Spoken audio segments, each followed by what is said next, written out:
Hola, muy buenos días, hermanos en Cristo, familia y amigos. ¿Cómo se encuentran? Ojalá que estén muy bien. ¿Qué tal? ¿Cómo les ha ido con este encuentro con Jesús Palabra?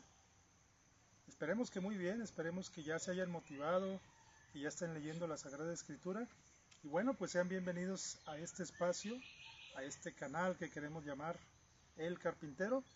Y pues vamos a iniciar una jornada más, vamos a iniciar una cápsula bíblica más. Hemos avanzado en lo que es la Sagrada Escritura. Hemos tenido ya el estudio, el análisis de 6 libros hasta ahorita, el primer bloque, el Pentateuco, y hemos iniciado el segundo bloque ya de los libros históricos en el Antiguo Testamento. Ya estamos en el segundo bloque. Bien, antes de comenzar quiero invitarlos como siempre a que nos unamos todos juntos, valga la redundancia, que nos unamos en oración para pedir a Dios que envíe su Santo Espíritu sobre todos nosotros. Y lo hacemos en el nombre del Padre, y del Hijo, y del Espíritu Santo. Amén. Amén. Antes que nada, Señor, te damos gracias por este nuevo día, por todo lo que nos has regalado, lo que nos vas a regalar. Gracias por el don de la vida, por los alimentos y por estos momentos que nos permites tener para compartir tu santa y bendita palabra. Te damos gracias, Señor, por todo esto, como tu Hijo Jesús, nuestro Señor, nos ha enseñado. Padre nuestro que estás en el cielo, santificado sea tu nombre. Venga a nosotros tu reino, hágase tu voluntad en la tierra como en el cielo. Danos hoy nuestro pan de cada día y perdona nuestras ofensas, como también nosotros perdonamos a los que nos ofenden. No nos dejes caer en la tentación y líbranos de todo mal. Amén. Dios te salve María, llena de gracia, el Señor es contigo. Bendita eres entre todas las mujeres y bendito el fruto de tu vientre, Jesús. Santa María, Santa María, Madre de Dios y Madre nuestra, ruega, Señora, por nosotros pecadores, ahora y en la hora de nuestra muerte. Amén. Gloria al Padre, al Hijo y al Espíritu Santo. como era en el principio, es ahora y siempre, por los siglos de los siglos. Amén. Amén. Espíritu Santo, fuente de luz. Ilumínanos. Espíritu Santo, fuente de luz. Ilumínanos. Espíritu Santo, fuente de luz. Ilumínanos. En el nombre del Padre, del Hijo y del Espíritu Santo. Amén. Amén. Bien, pues iniciamos con esta cápsula bíblica el día de hoy, sábado. Contentos por tener esta oportunidad y contentos también porque pues ya ha empezado el temporal de lluvias. Estamos en un ambiente fresco, en un ambiente agradable, ya ha disminuido aunque sea un poco el calor, y bueno, pues qué mejor manera de iniciar un día como el día de hoy, estudiando la palabra de Dios, leyendo la palabra de Dios, teniendo ese encuentro con Jesús Palabra. Y ya lo dijimos en nuestra oración, pedimos al Espíritu Santo que nos ilumine, que nos guíe con su luz bendita. Y hablando de luz y haciendo ese espacio en el que nosotros tenemos en esas cápsulas bíblicas en donde dedicamos un pequeño espacio de tiempo para reflexionar acerca de lo que es la escritura en general. Ya después abordaremos el libro que hoy nos ocupa, pero recuerdan ustedes que la semana pasada reflexionamos acerca del Códice Sinaítico, un documento muy importante que es trascendental para el estudio de la Sagrada Escritura, y mencionábamos cómo este códice pues lo tenemos hoy a la mano, está digitalizado y podemos tener acceso vía internet. Hoy, dentro de esto que es el reflexionar acerca de la Biblia en general y tomando como telón de fondo, digamos, o como colofón, la oración que hicimos, sobre todo la última parte, donde pedíamos al Espíritu Santo nos ilumine. Bueno, pues déjenme decirles a ustedes que una de las, la frase del Instituto Bíblico Católico de Guadalajara, en donde nosotros recibimos nuestra formación como docentes en Sagrada Escritura, la frase que tomaron ellos como lema del Instituto Bíblico es el Salmo 119, versículo 105, que dice: lámpara es tu palabra para mis pasos, luz en mi sendero. Y es que pedíamos al Espíritu Santo que nos ilumine, y en ese sentido va este pequeño espacio de lo que es la Sagrada Escritura en general. Y es que la palabra de Dios es eso, es luz, Muy bien se escogió esta frase del Instituto Bíblico al decir que la palabra es luz. Y es que la luz es muy importante, mis queridos hermanos. La luz es básica. Aquí nosotros tenemos un cirio bendito, que siempre lo tenemos aquí a nuestro lado, pidiendo que, bueno, pues que nos ilumine. Y en ese sentido, desde el Génesis se menciona ya la importancia de lo que es la luz. La luz, dice Génesis 1:3, capítulo 1, versículos del 1 al 3, en el Antiguo Testamento, en el libro del Génesis, las primeras palabras que Dios menciona con respecto a la creación fueron que exista la luz, y la luz existió. Y vio Dios que la luz era buena. Entonces, qué importante es siempre pedir la luz del Espíritu Santo. Y en esta reflexión de la Sagrada Escritura, la luz es trascendental. Ya en el Nuevo Testamento, nuestro Señor Jesucristo toma estas palabras de Dios Padre en el Génesis que acabamos de decir, y Jesús dice acerca de sí mismo en Juan 8:12, yo soy la luz del mundo, el que me sigue no andará en tinieblas, sino que tendrá la luz de la vida. Y esto que les comparto, estas dos citas bíblicas, tanto del Antiguo Testamento, Génesis, como el Evangelio de Juan, que acabamos de escuchar, van en el sentido de mencionarles que un elemento importante del cual se valía la iglesia antiguamente era los vitrales. Los vitrales. En ese sentido va encaminado esto, y es que en las iglesias antiguas y también en algunas modernas, el vitral era un elemento importante de lo que es la iglesia como tal, como edificio, pero no era simplemente un adorno, tenía una función especial. Déjenme decirles que hablando de escritura, bueno, ahorita todos nosotros tenemos un acceso muy sencillo. Todos podemos tener acceso a la Sagrada Escritura, podemos tener no solo una versión de la Biblia, sino 2 o 3 versiones, o quizás todas las versiones que haya disponibles las podemos nosotros tener. Eso es ahora, hoy tenemos esa facilidad, pero hace varios siglos, mucho tiempo atrás, la Sagrada Escritura era un privilegio. No todo el mundo tenía acceso a la Sagrada Escritura y también no todo el mundo sabía leer.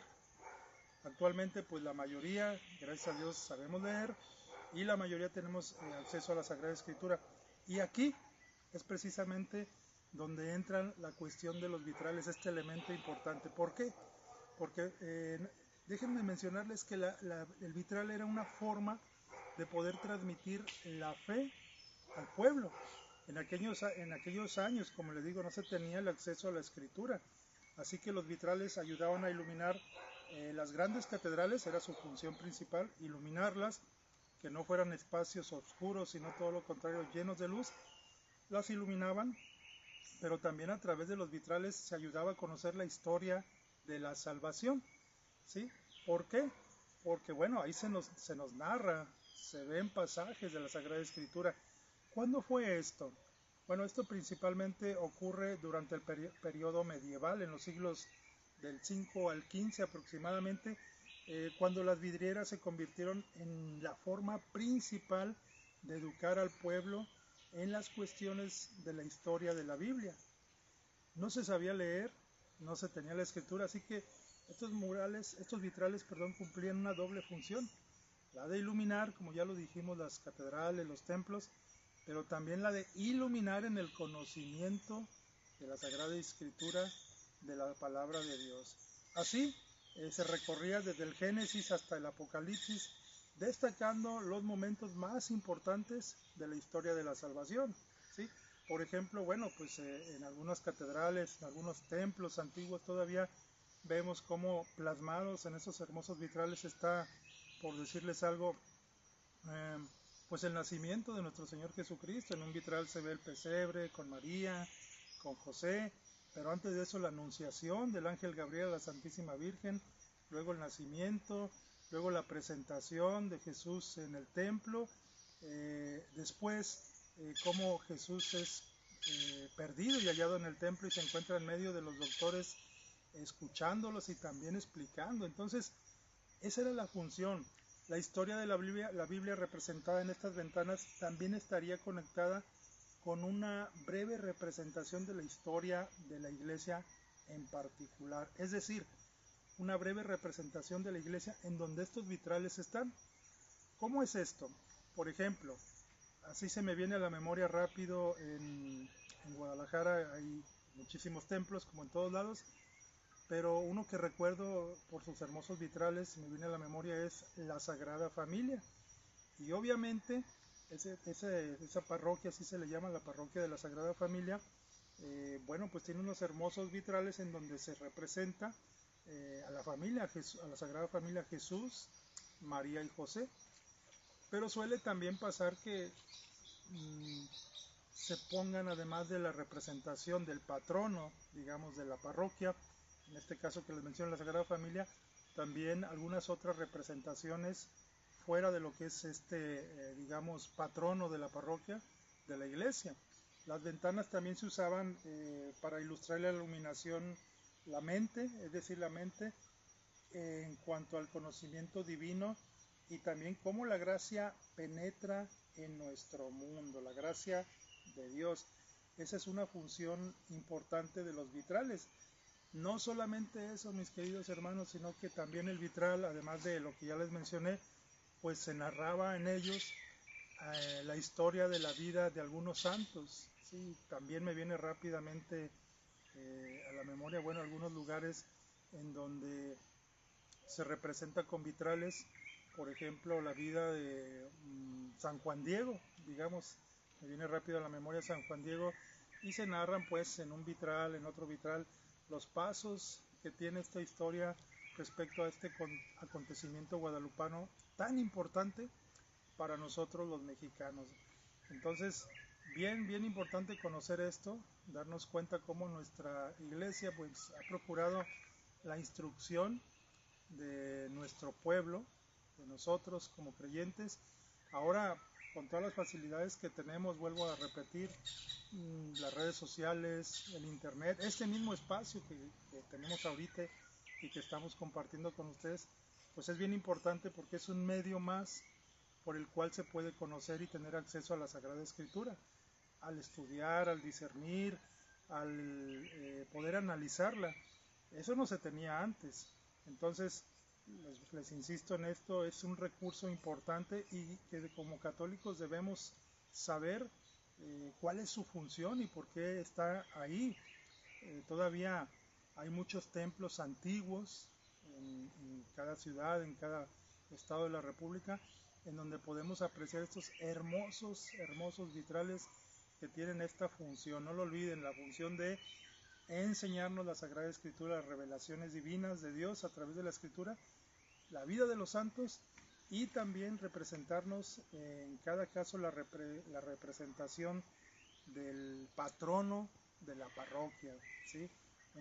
Hay iglesias que hacen más hincapié en esto, poniendo más vitrales y enfocándose más a lo que es la vida del santo, del patrono de la parroquia, que a los textos bíblicos, pero en otros casos es al contrario. Se representa más los acontecimientos bíblicos que la vida del santo del cual es patrono en ese lugar. Pero esa es la gran función de estos vitrales tan hermosos que nosotros podemos todavía disfrutar. Hay en Guadalajara un lugar muy bonito que es el Templo Expiatorio, que es la sede de la adoración nocturna allá en Guadalajara. Y si ustedes han tenido la oportunidad de verlo, pues se habrán dado cuenta que es un lugar muy bonito, es un templo muy hermoso. Los que saben de arquitectura dicen que es estilo gótico. Y bueno, una característica muy importante de este lugar es que tiene unos vitrales enormes y muy bonitos. Entonces, si no han tenido la oportunidad de ir al expiatorio, vayan. Si ustedes no son de Guadalajara y algún día la visitan, pregunten por el Templo Expiatorio de Guadalajara, visítenlo y se van a dar cuenta de qué bellísimos vitrales tiene, ¿sí? Pero no solamente ahí, vuelvo a insistir, en muchos lugares de nuestra bella República Mexicana, en muchas iglesias, están estos vitrales que aún hoy, aunque tengamos ya el conocimiento y el acceso a muchos medios de comunicación, tenemos Biblias, tenemos internet, podemos ir a apreciarlos y reaprender al observarlos, al mirar esto tan hermoso que aparte, dicho sea de paso, pues es un arte que ya últimamente no se cultiva tanto porque en las iglesias modernas, las más recientes construcciones de templos, pues ya no se incluyen los vitrales. Supongo yo que una de las razones es porque quizás los expertos, los que trabajaban en este arte de lo que es el vidrio, pues quizás ya no, ya los nuevos artesanos, digámoslo así, no tienen el conocimiento, o quizás también sea por el costo. El costo es un vitral, es caro, es muy caro. Nosotros que hemos trabajado en la iglesia por algunos años, nos damos cuenta que son cosas muy caras, ¿sí? Es bastante caro, pero vale mucho la pena tener en las iglesias vitrales. Y bueno, ojalá que no se pierda nunca esta hermosa costumbre, tradición de enseñar la Sagrada Escritura a través de este recurso tan bonito, tan impresionante que son los vitrales. Bien, pues hasta aquí dejamos este pequeño espacio de lo que es pues el estudio de la Biblia, digamos el conocimiento de la Biblia en general, y vamos a adentrarnos ahora sí en el libro que el día de hoy vamos a reflexionar, a estudiar. Les decía al inicio que entramos al segundo bloque de libros del Antiguo Testamento, los libros históricos, y hoy vamos a reflexionar sobre el libro de los jueces, un libro también muy importante y que es fundamental dentro de lo que es la historia de la salvación. Es bien importante. Comenzaremos por señalar primero, antes que nada, ¿por qué se le llama libro de los jueces? ¿Quiénes eran los jueces? ¿Qué papel tenían? ¿Quién los puso ahí? ¿Cuál era su función? Bueno, de entrada eran líderes dentro de las tribus de Israel, las 12 tribus de Israel. Estos eran unos hombres líderes que eran escogidos por Dios, o en su caso también por el pueblo, y tenían una función. ¿Cuál era la función? Bueno, la función era para liberar a los israelitas de sus enemigos. Recordemos que Israel, haciendo un breve repaso de lo que ya hemos visto en los libros anteriores, Israel es sacado de la esclavitud por Moisés, lo lleva a las puertas, Moisés a las puertas de esa tierra prometida, pero él no puede continuar con la misión de llevar a este pueblo a esa tierra prometida, y es Josué, el libro anterior que ya estudiamos, el que cumple con esto. Ya llegan a la tierra prometida, entra José, como vimos en el libro anterior de Josué la semana pasada, pero esta tierra está ocupada, se los mencionaba yo, y ahora hay que ver qué hacer, cómo tomar posesión de esta tierra prometida. Y este libro de los jueces nos narra esos primeros años de vida de esta historia, ¿sí? Después de haber explicado lo que significan los jueces, quiénes eran, ya dijimos, hombres elegidos por Dios para liberar a su pueblo, elegidos por Dios o también por el pueblo mismo, vamos a mencionar que el libro de los jueces lo podemos dividir en tres partes o en tres apartados, ¿sí? El primer apartado podemos hablar de que contiene lo que es la introducción a este libro apasionante de los jueces. La segunda parte del libro contiene lo que son los 12 jueces. Al inicio de esta segunda parte tiene un prefacio, luego empieza a señalar cada uno de los jueces, como fueron Otoniel, Ehud, Sangar, Débora, Barak, Gedeón, Tolá, Yair, Jepté, Ibsam, Elom, Abdón y Sansón. Estos son los jueces, y en esta segunda parte se mencionan estos nombres para que conozcamos pues quiénes eran estos hombres. Ya en la tercera parte se contiene un apéndice, y este también contiene dos partes. La primera parte es la inmigración danita y origen de su santuario, y la segunda parte es el crimen de Gibea y la guerra contra Benjamín. Así es como podemos dividir este libro de los jueces. Y vamos a recapitular un poquito, aunque yo les había mencionado un poco, digamos, la antesala de este libro de los jueces. Recordemos cómo Josué introduce a los israelitas, ya los decía, en la tierra prometida, y los llama, al igual que Moisés, recordarán ustedes, también Josué llama al pueblo a ser fieles a Dios. El pueblo había hecho una alianza con Dios y no estaba cumpliendo con ese pacto con su Dios, con Yahvé. Y no solo eso, no estaba cumpliendo, sino que también estaba desobedeciendo sus mandamientos y todo lo que Dios había señalado como que se debía de cumplir, esto en todo lo que es la Torá. El pueblo no estaba cumpliendo y bueno, Josué insta al pueblo a que lo haga.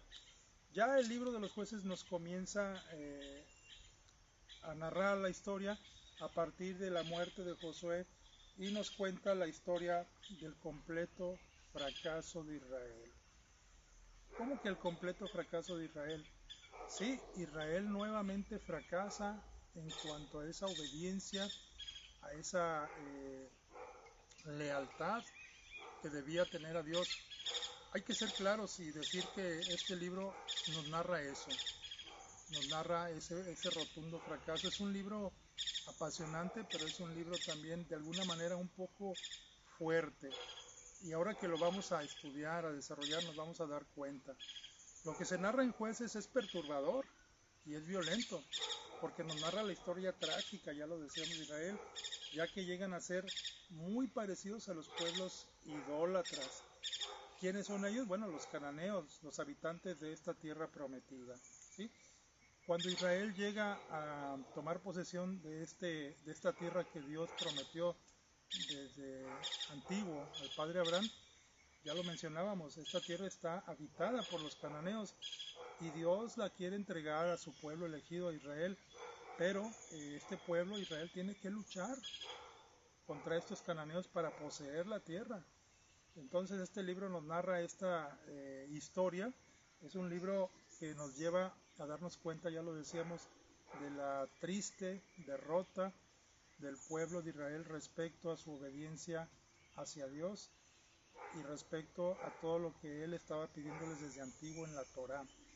Pero ánimo, ánimo, porque aún así el libro genera una esperanza para el futuro. No todo es tragedia, no todo es cosas tristes, cosas malas, pero vale la pena mencionar de entrada con qué se van a encontrar ustedes cuando lean, cuando entren a analizar este libro de los jueces. De tal manera que dentro de lo que es el capítulo 1 al 2, este libro nos narra cómo Israel no expulsa a los cananeos ya estando en la tierra prometida, e incluye una larga lista de grupos cananeos que Israel no expulsa. Miren, si Israel le dio, o mejor dicho, si Dios le dio, Dios Padre, Yahvé, le dio esta tierra a Israel, también le pide que para poderla poseer elimine a todos los cananeos, ¿sí? Y esto suena como muy cruel, como que Dios pide eliminar, matar, o como se dice en la Sagrada Escritura en el Antiguo Testamento, pasar a cuchillo a toda esta gente, incluyendo hombres, mujeres, ancianos y niños. A todos, sin excepción, Dios pide que se les extermine, que acabe con ellos. Israel no lo hace. Cabe señalar, sin embargo, lo siguiente. Si Dios pide a Israel que expulse a los cananeos y los pase a cuchillo, que termine con ellos, que los elimine, es porque ellos, este pueblo, puede influir en lo que es su pueblo, el pueblo elegido, Israel, ¿sí? Y estos pueblos, los cananeos, tenían prácticas idolátricas, ¿sí? Tenían ídolos, sacrificaban a sus propios hijos, y Dios no quiere esto para su pueblo. Dios sabía que si se permitía que esta gente cohabitara o coexistiera con su pueblo elegido, con Israel, ellos iban a pervertir, ellos iban a terminar por tomar las mismas prácticas, y esto es exactamente lo que sucede. Por eso se habla en el inicio de este fracaso. Israel termina por imitar las prácticas idolátricas que este pueblo cananeo tenía. Dios pedía exterminar, eliminar a estos cananeos, por esas prácticas y porque Dios quería que así como Él es santo, su pueblo también quiere Dios que sea santo igual que Él. Sin embargo, Israel pues cae en el pecado, practica lo mismo que los cananeos y termina siendo oprimido por estos. ¿Por quiénes? Por los cananeos. Israel termina siendo oprimido por los cananeos. Fíjense cómo la historia se repite una y otra vez. ¿Recuerdan ustedes cómo Israel, ya en lo que es el Éxodo, en el libro del Éxodo que ya estudiamos, llega a Egipto y llega en buenos términos? Son recibidos cuando estaba ahí José, ellos viven ahí, pero terminan siendo esclavizados por los egipcios y permanecen en esta esclavitud largos 400 años. En ese caso, Israel vuelve a desobedecer a Dios, no cumple con lo que Él le pide, y estos cananeos terminan por someter también al pueblo de Israel. Israel, sin embargo, se arrepiente y Dios le propicia un libertador. ¿Qué es esto? Esto es un juez. ¿Para qué? Para derrotar al enemigo y traer la paz.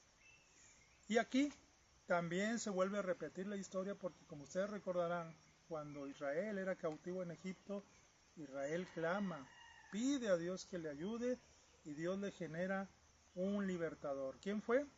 Ya lo saben ustedes, ya lo conocen, ese libertador fue Moisés, que saca al pueblo de la esclavitud. En esta ocasión, en el libro de los jueces, el pueblo cae en desobediencia, son sometidos por los cananeos, se arrepiente Israel y Dios les genera jueces. Un juez, ya lo dijimos, es un libertador, un hombre que Dios escoge para liberar a su pueblo.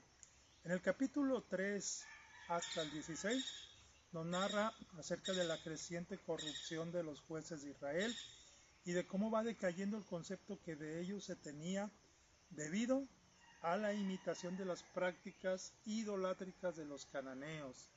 Miren, si Dios escogió a los jueces, a estos hombres, para liberar a su pueblo, claro que les da cierta libertad, es decir, son elegidos por Dios, les dice qué es lo que quiere, pero estos hombres al fin y al cabo tienen libertad, tienen libre albedrío y se corrompen. Muchos de ellos se corrompen, no todos, pero sí la mayoría, y caen en esas prácticas idolátricas. Al principio se tenía un buen concepto de estos jueces, porque eran elegidos por Dios, y se creía realmente que iban a venir a liberar al pueblo de Israel, pero poco a poco se empiezan a contaminar, a tener esas prácticas que Dios rechaza totalmente y que no quiere de su pueblo. Sin embargo, pues caen. De tenerlos en un concepto, de buenos, por haber sido elegidos por Dios, por llevar sobre sus espaldas, cargar con esta misión de liberar al pueblo, pues viene cayendo poco a poco esta imagen que de ellos se tiene en un principio de muy buenos a malos y a peores. Así es como va decayendo esta imagen del juez, ¿sí? Aquello que se esperaba como algo bueno termina siendo algo muy malo. Ya en el capítulo 6 hasta el capítulo 9, este libro de los jueces nos narra y nos habla acerca del primero de los jueces, uno de los primeros, que es Gedeón, y se tenían muy buenas expectativas respecto a este Gedeón. Gedeón comienza, digamos, muy bien con esta misión que Dios Padre, Yahvé, le encarga. Sin embargo, debido a su mal carácter, porque este Gedeón, ya lo verán ustedes en estos capítulos de 6 al 9 de la Sagrada Escritura de los jueces, cuando lo lean, este hombre era de un carácter muy fuerte, y cuando pide a los israelitas que vayan a combatir, que lo acompañen, pues ciertamente muchos van, pero otros no. Y debido a este mal carácter que él tenía, bueno, termina por asesinar a un grupo de israelitas porque no lo ayudaron en su batalla. Entonces, pues ya está, sí, a lo mejor venció en algunas batallas, obedeció a Dios, pero termina por asesinar a sus compañeros, a sus compatriotas, y eso a los ojos de Dios, pues no está bien visto. Este fue Gedeón, ¿sí? Que, bueno, vuelvo a repetir, se tenían muy buenas expectativas, había grandes esperanzas sobre él. Ya en el capítulo del 10 hasta el 12 se nos presenta otro de los jueces también importantes en esta historia. Se nos habla de Jefté, y este Jefté lucha contra los amonitas. Este también logra vencer, sale victorioso en varias batallas, pero hay una cuestión con Jefté. Jefté no tenía claro lo que era el Dios de Israel. Ese Dios de Israel que no quiere ídolos, ese Dios de Israel que quiere que su pueblo le sea fiel, ese Dios de Israel que rechaza totalmente la idolatría, el fabricar imágenes de oro, de cualquier material y adorarlas. Y es justamente lo que Jefté hace. Fabrica una imagen y no solo eso, sino que ofrece en ofrenda, digamos así, ofrece en ofrenda a su hija en sacrificio, tal cual lo estaban haciendo los cananeos. Es decir, aquello por lo cual Dios escogió a estos hombres, para liberar al pueblo de ese sometimiento, pero no solo eso, sino liberarlos también de esa influencia, de esa mala influencia de los cananeos. Esa fue la razón por la que Dios propicia a estos jueces. Bueno, terminan haciendo estos hombres aquello por lo cual Dios los había elegido para no caer en esas prácticas. Jefté, vuelvo a repetir, se fabrica una imagen, sacrifica a su hijo, a su hija tal como lo hacen los cananeos, y de esta manera va en contra de la ley de Dios, de la ley que Dios había dado a Israel, su pueblo elegido. En el capítulo 13 hasta el 16 se nos habla de otro juez, quizás el más famoso, y este juez es, sí, el más famoso, pero para los estudiosos de la Biblia, para aquellos que han analizado la palabra de Dios, es uno de los jueces también, hay que decirlo tal cual, el peor. ¿De quién estamos hablando? De Sansón. Sobre Sansón se nos ha narrado en películas algunos episodios que nos parecen sorprendentes, ¿no? Un hombre muy fuerte, un hombre capaz de acabar con los enemigos. Sansón pues es otro juez y se le tiene considerado, vuelvo a repetir, como el peor de ellos, ya que su vida comienza con grandes promesas también, ¿sí? Pero respecto a lo que Dios pedía de un juez, la verdad, Dios esperaba que ayudara a su pueblo, que lo liberara, y así comienza también Sansón. Ganó épicas batallas, hay que decirlo, contra los filisteos, pero su vida termina muy mal. Su vida termina con un violento asesinato en masa. ¿Recuerdan ustedes cómo él derriba las columnas que soportan el templo? Y con él pues muere él, pero muere también mucha gente. Él termina asesinando, matando a muchos de los enemigos de Israel, pero al mismo tiempo acabando con su propia vida, lo cual pues no era lo que Dios pedía. Entonces se van ustedes dando cuenta en el análisis de cada uno de los jueces. Ahorita estamos solamente analizando algunos de ellos. La idea de esto es que ustedes vayan, como siempre se los digo, a la Sagrada Escritura, al libro en este caso de los jueces, y se deleiten con la lectura, con esta historia de la salvación, esta historia del pueblo de Dios, dicho sea de paso que también es nuestra propia historia a lo largo de nuestra vida. Bien, ya en el capítulo 17 hasta el 18 se nos narra en este libro algo importante. Este libro de los jueces es el preámbulo de los siguientes libros en la historia de la salvación, y en esta parte del libro, capítulos 17 al 18, vuelvo a repetir, se repite una frase, una oración, y la oración es la siguiente. Dice la oración: en esos días no había rey en Israel, y cada quien hacía lo que le venía en gana o lo que le parecía. Este es, digamos, el telón, es lo que, el colofón, digamos, o es la preparación de lo que había de venir. En estos días no había rey. ¿A qué le suena? ¿Qué es lo que sigue? ¿Cuáles son los libros que vienen? Bueno, ahí está, ¿sí? Se habla próximamente de los libros que han de venir, que son los libros de los reyes. fueron primero los jueces, estos hombres que Dios escoge, pero luego vienen los reyes. Esta es otra historia y no nos vamos a adelantar. Ya casi para el final de este libro de los jueces en el cual estamos situados el día de hoy, en la última parte o en la sección final de este libro, que son los capítulos del 19 hasta el 21, al final de este libro, las cosas pues van cada vez peor. Si los jueces fracasaron, si los jueces no cumplieron aquello que Dios pedía de ellos, o no cumplieron con la misión por la cual fueron narrados en estos capítulos, se narran todavía situaciones más terribles, más, digamos, graves, ¿no?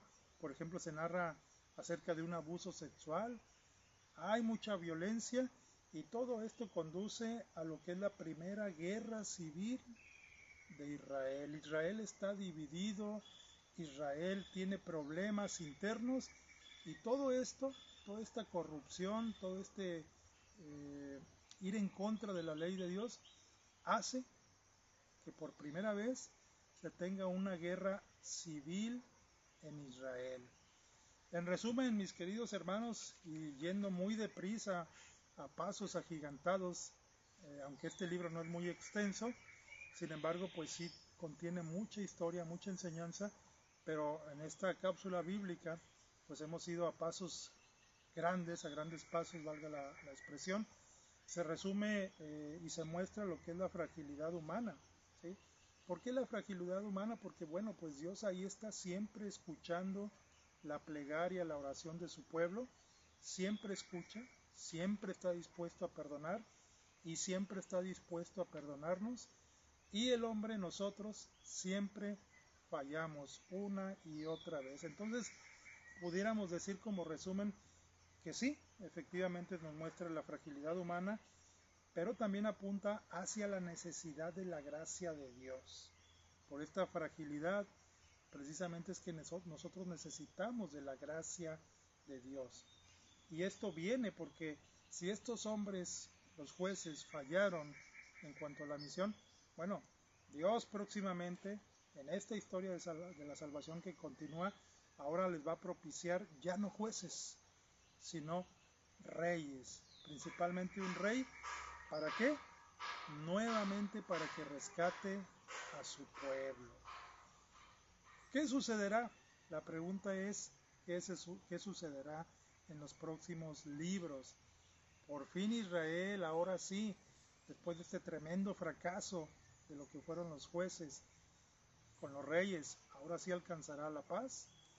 Israel al fin escuchará a su Dios y cambiará de comportamiento, de manera de vivir. ¿Traerá la llegada de un rey al fin esta paz que tanto se anhela? Vamos a ver qué sucede. Estas y muchas otras preguntas y respuestas nos esperan en las próximas cápsulas bíblicas. Yo les invito a que no se las pierdan, ¿sí? Recuerden ustedes que estas cápsulas bíblicas tienen esa intención, la intención de que ustedes vayan a la Sagrada Escritura, pero no solamente ustedes, también nosotros, su servidor, mi esposa, que como siempre me apoya y me acompaña para poder estar transmitiendo estas cápsulas, es que vayamos a la Sagrada Escritura, que aprendamos y reaprendamos cada vez más de ella y tengamos ese gusto por conocer la historia de Israel, la historia del pueblo elegido, que como ya lo he dicho otras veces, es nuestra propia historia de cada uno de nosotros y también la historia en general de toda la humanidad. Pues pido a Dios, espero que estas reflexiones, aunque breves, sigan sirviendo para nuestro conocimiento y nos lleven siempre a tener esas ganas, esa sed de ir al encuentro de Dios, de buscarlo en su bendita palabra, ¿sí? Pues bien, mis queridos hermanos, tengan ustedes un excelente día sábado, Dios los bendiga, y si Dios nos presta vida y nos da licencia, nos veremos pronto en la próxima cápsula bíblica. Dios los bendiga y hasta entonces.